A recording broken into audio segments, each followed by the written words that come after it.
Don't Vote Labour Again, Episode 44. The Grooming Gangs, a Deep Dive. Race. In terms of race, there are many accounts of abusers calling their victims white slags, white bitches, and so on. Clearly they were considered inferior to the abuser's racial group, deserving of their disdain. Andrew Norfolk, the journalist with The Times, credited with first writing about the issue, said, "They were treated like subhuman species for the pleasure of these men." The judge on the Laura Wilson murder case said of her killer that he regarded girls, white girls, simply as sexual targets. The former Labour Home Secretary Jack Straw said similar in 2011. They see these young women, white girls who are vulnerable, some of them in care, who they think are easy meat.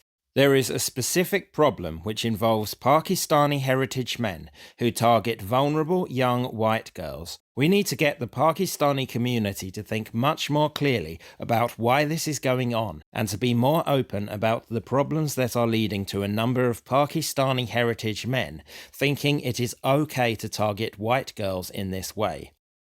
The crimes were bad enough, but it was the response of the authorities to them that made the whole affair even worse. Why was the response so lacking? It could have been for a number of reasons. We have political motives, namely political correctness and sensibilities about religion and race. It is believed that because the alleged perpetrators were brown-skinned Muslim ethnic minorities, there was less enthusiasm to investigate or intervene. In the early 2000s, there had been tensions and even riots between white and Pakistani communities in the north of England. Perhaps the authorities wanted to avoid another Bradford, the 2001 riots pictured on the thumbnail. The Labour Party wanted votes from the growing Pakistani community. If the crimes came out, the Labour politicians would be forced to confront them. These votes might be jeopardised. On the other hand, the outrage about the crimes would jeopardise the white working class vote, at the time being targeted by the BNP. The Casey report supports this. The background threat of the BNP exploiting the problems in Rotherham may have been a rationale for not talking about the race issue openly. Perhaps there were hand-wringing left-wingers in the council, the social services, or even the police, who didn't want to bring trouble to a marginalised community that was having problems adapting to British life.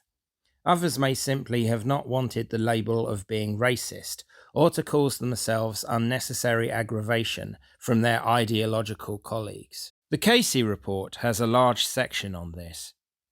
The problem has been that so-called political correctness has cast its shadow over the actions in subsequent years.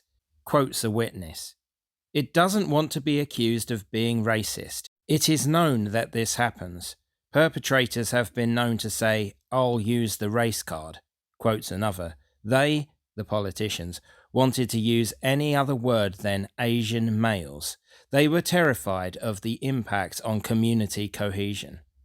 Alexis J. has said Rotherham Council ignored the problem because of their desire to accommodate a community that would be expected to vote Labour, to not rock the boat, to keep a lid on it, to hope it would go away. The Guardian reported this, of all outlets. In J's 2014 report itself, she notes, "Several councillors interviewed believed that by opening up these issues, they could be giving oxygen to racist perspectives that might in turn attract extremist political groups and threaten community cohesion." The report into the rape gangs in Telford by Tom Crowther QC also draws such conclusions. Exploitation was not investigated because of nervousness about race. Teachers and youth workers were discouraged from reporting CSE. Offenders were emboldened and exploitation continued for years without a concerted response. Crowther had also said with regards to one case, "The evidence also suggests that racial tensions could have played a role in decisions that were taken. Clearly, community tensions were considered as part of the decision-making process." The Oxford inquiry, meanwhile, does not put much emphasis on this angle. It claims it only found one instance where reticence related to ethnicity is alleged to have happened. A parent told a police station about information provided by the daughter and queried why no immediate arrests were being made. The parent says the desk officer responded by saying that such arrests could not simply be made on such information, and that the police were also under pressure not to appear institutionally racist. Discussing his decision to prosecute the Rochdale and Oldham gang in 2012, the former chief prosecutor, Afsil Nazir, himself of a Pakistani background, said, "White professionals' oversensitivity to political correctness and fear of appearing racist may well have contributed to justice being stalled." Even Starmer has now started saying these crimes happened because of perverse ideas about community relations. In an interview with The Guardian, Wes Streeting said the rape gangs were caused by well-meaning but ultimately fundamentally misguided and warped views of political correctness.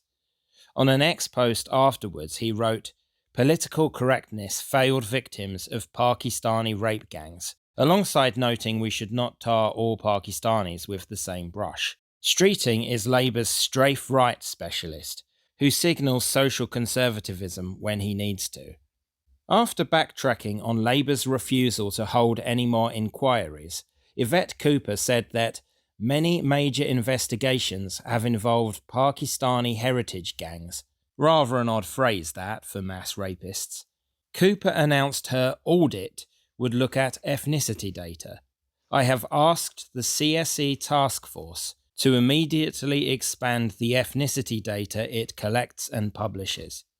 This type of language and admission marks a real shift in the way the scandal is being discussed. A few years ago, no Labour politician would have attacked political correctness.